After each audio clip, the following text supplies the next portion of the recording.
Hi guys, this is Mike here. Here's another video about what's happening around the world, and the thing I wanna talk about today is the all the There's a lot. all the controversy around around Joe Rogan and the thing that Neil Diamond uh, pulling out from Spotify as a protest because they didn't cancel Joe Rogan. Uh, the thing they say is misinformation and or misleading information, but the thing I want to talk later about that. I'm gonna leave down the Twitter link where Joe Rogan talks about something, but he spoke out in Twitter. But the thing is that it's funny though. Look at rock stars pulling out their music from Spotify and supporting big pharma and the government.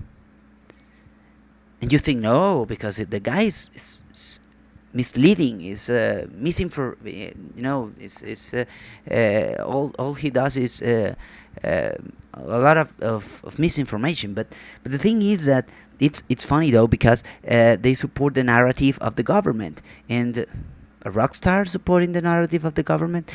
I think they're old and they're afraid to die. So the thing is, when people gets old, all that they used to fight for, it's forgotten. So a lot of things at that. Also, I cannot believe when people disagree with somebody, they don't they want to shut him up, and that is not that is not well according to free speech. It's a cancel culture that's been around for these years, recently years, and I think it's kind of crazy. Uh, Also, there's a mass media bias, and the ones who doesn't agree with them will be punished and will be out of all the social media platforms. When people talk about, for example, I have a video of Fox News, when he was talking to someone who a guy who was following all about COVID, and the guy told that the people in the government recognize and vouch and everybody about the monoclonal doesn't working, and also the vaccines against the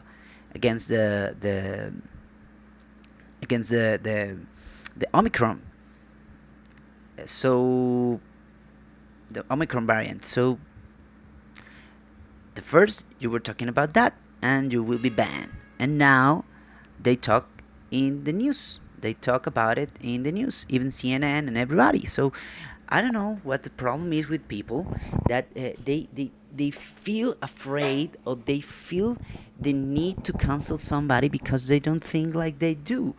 And the problem is, I think most of that people, of those, are just afraid to accept they're wrong, and they prefer to go along with the charades than recognize they made mistakes. Or or if you believe that, let the other ones be. People are acting like, back in the days when the people thought the earth was flat, and God forbids anyone to talk about that and say the earth wasn't flat and it was rounded. What's round? You will be banned. You will be hanged in those days.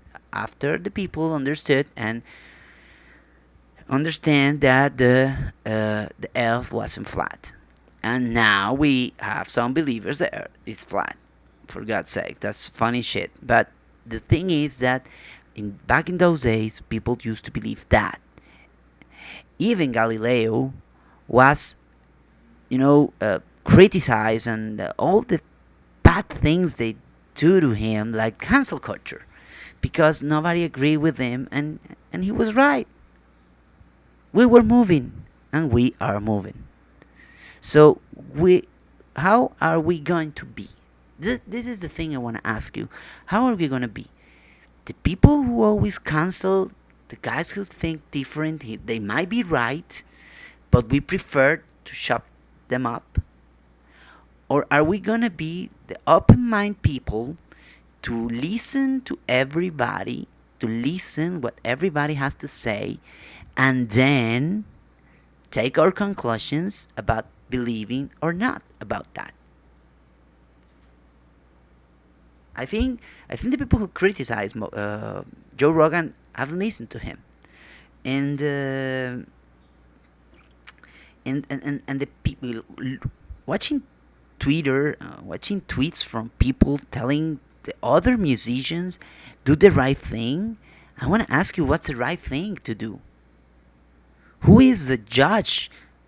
The people is a judge to know what's right and what's wrong? Really? Because I asked a girl in Twitter when she wrote that, what is right for you? What is doing the right thing to you? And she didn't care to answer. People just write stuff just to take sides. And you cannot take sides without knowing the whole situation. Imagine the people who've been telling you everything and you believe for, everything turns around and tells you they were wrong. What you will say? You will ask for forgiveness? You will say in public, I was wrong? Because for most of the people I tell you, when you got that wrong and you are so canceling culture with people and shut the people who doesn't think about shutting up people that doesn't think like you. I think your ass is a good place for your head. It's a good place for your head. And I think Neil Diamond is wrong. Is not doing the right thing, but it's his decision, and I respect that. I'm not gonna tell him do the right thing. You're doing the wrong thing. I haven't even written to him something because I don't care. It's his decision. But the thing is funny because he was all of these 60, 70 rockers, hippie rockers. I want to know if they put vaccine on and that they believe on that when back in the 60s and the 70s when the government was telling you have to get this shot or that shot and Vietnam War and everything. I want to see if they agree with something, but who knows? Everybody is everything is in everybody's conscience, and I'm not the one to question their decisions. They're just doing their decisions, and they have to live with it, even if they're right or they're wrong. Okay. For example, I'm gonna leave you a little bit of I found in Twitter about Joe Rogan, Spotify, and what we say about here is Rogan addresses the issues, and you will find it here. Here we go. Of what I do, maybe based on sound bites or based on headlines of articles that are disparaging. The podcast has been accused of spreading dangerous misinformation, specifically about 2 episodes, a little bit about some other ones, but specifically about 2. One with Dr. Peter McCullough and one with Dr. Robert Malone. Dr. Peter McCullough is a cardiologist, and he is the most published physician in his field in history. Dr. Robert Malone owns 9 patents on the creation of mRNA vaccine technology and is at least partially responsible for the creation of the technology that led to mRNA vaccines. Both these people are very highly credentialed, very intelligent, very accomplished people, and they have an opinion that's different from the mainstream narrative. I wanted to hear what their opinion is. I had them on, and because of that, those episodes in particular, those episodes were labeled as being dangerous. They had dangerous misinformation in them. The problem I have with the term misinformation, especially today, is that many of the things that we thought of as misinformation just a short while ago are now accepted as fact. Like, for instance, 8 months ago, if you said, if you get vaccinated, you can still catch COVID and you can still spread COVID, you would be removed from social media. They would ban you from certain platforms. Now, that's accepted as fact. If you said, I don't think cloth masks work, you would be banned from social media. Now, that's openly and repeatedly stated on CNN. If you said, I think it's possible that COVID-19 came from a lab, you'd be banned from many social media platforms. Now, that's on the cover of Newsweek. All of those theories that at one point in time were banned were openly discussed by those two men that I had on my podcast that have been accused of dangerous misinformation. I do not know if they're right. I don't know, because I'm not a doctor, I'm not a scientist. I'm just a person who sits down and talks to people and has conversations with them. Do I get things wrong? Absolutely, I get things wrong, but I try to correct them. Whenever I get something wrong, I try to correct it because I'm interested in telling the truth. Okay. It's just a part. If you want, you can look it up in Twitter, and you will find his or his Instagram video. You can see it through Instagram. It's like a 9 minutes. There it is. And there's a lot of people, telling here. So tell me who spreads more COVID misinformation, Joe Rogan or Rachel Maddow. The machine doesn't care about misinformation; it cares about a proof narrative, and that's what I'm talking about. Please, I had a debate, a kind of debate with a guy through Twitter, and we were talking. He was calling Joe Rogan a clown and a lot of things, and I told him, "Have you ever listened to his podcast?" And he hasn't. And why you say that he's a clown? Because the thing is that you might you might not agree with the guy, but you cannot call him a clown. It's like, you don't like a show, I don't like the show. I don't like, for example, I don't like The View, or whatever other programs, TV shows are in television, on cable, and I don't call Oprah or someone that they're a clown, Ellen DeGeneres or something like that. I don't call anybody a clown. I don't like their shows. I just respect that, and don't look at their programs. I search for anything. I watch whatever I want.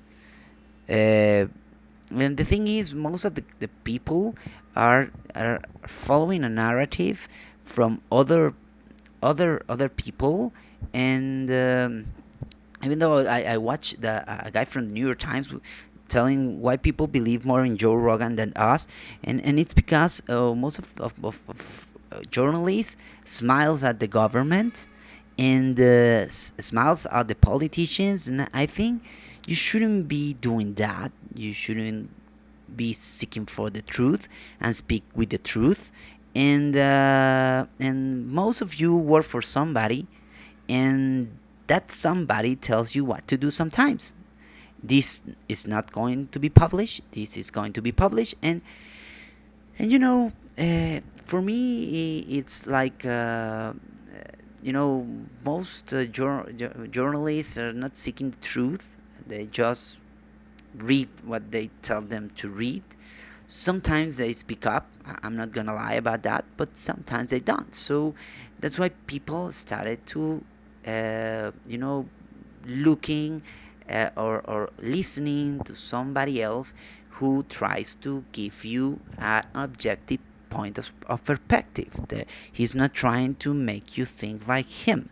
He's just showing you different points of view, and you make your own analysis and conclusions. That's the best thing you can do. But when the mass media tries you to drag you into their, into their he wants you to trap you into their claws, and into your the tornado of information, and you you don't have even the time to think. And part of the free speech is the you can think whatever you want, you can listen whoever you want, because it's the same as Goebbels, it's the same as communism, the propaganda. You can listen only to our propaganda, and you have to believe in our propaganda. All the things you listen anywhere else, it's a lie. That's not true. And if most of the journalists try to sit down with Joe Rogan and talk in his program, in his podcast, with somebody else, it's not in your channel, or the where you work, and talk about things, I think most of the people wouldn't, most of the journalists wouldn't do it. You know why? Because they will be afraid to lose their jobs. So that's the thing. That guy doesn't know anything to anybody. He's not working for anybody. He's just speaking and seeking for everybody to be on his program, and with different point of view and talk about it. That's something to think about before you take any conclusion. Search a little bit more. Listen to his podcast, and look at that. But the thing is, people is just like that, and they don't think anything else, or they don't try to reason something.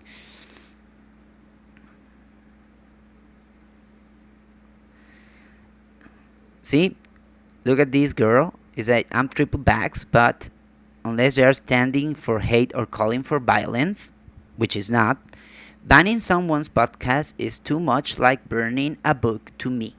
Joe Rogan should talk on his podcast about wherever he damn well pleases.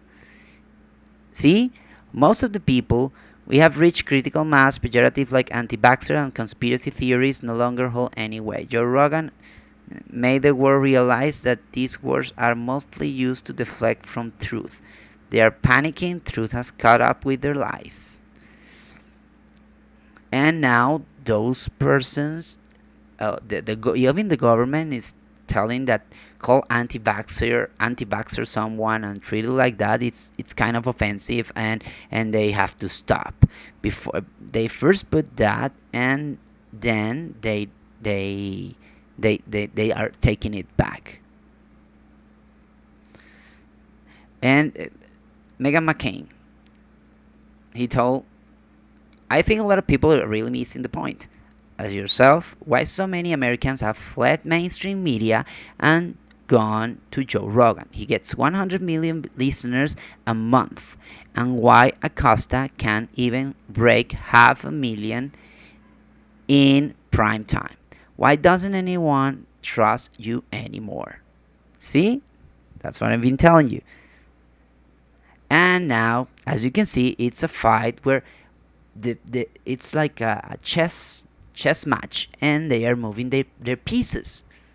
Who? I don't know, but they're moving it. Look, breaking. Foreign national Prince Harry and family member of foreign head of state wants to censor Joe Rogan and millions of other Americans. Why is he intervening in something nobody calls him? It's not his country. See, this is the guy I told you. Joe Rogan is what he is. We in the media might want to spend more time thinking about why so many people trust him instead of us. See, even the people even the people is asking themselves why. He is a New York Times reporter. See, this is funny because it's true. Nobody has stronger opinions about Joe Rogan than people who have never listened to Joe Rogan. So the guy speaks not only, invites everybody who thinks different. He's not afraid to say, I was wrong. He's not afraid to say, I made a mistake. See? And that is why he has 100 million viewers. Well, guys, that's it for today. Please think, think, think, think. It's only I want you to think. Bye. If you like my channel, subscribe.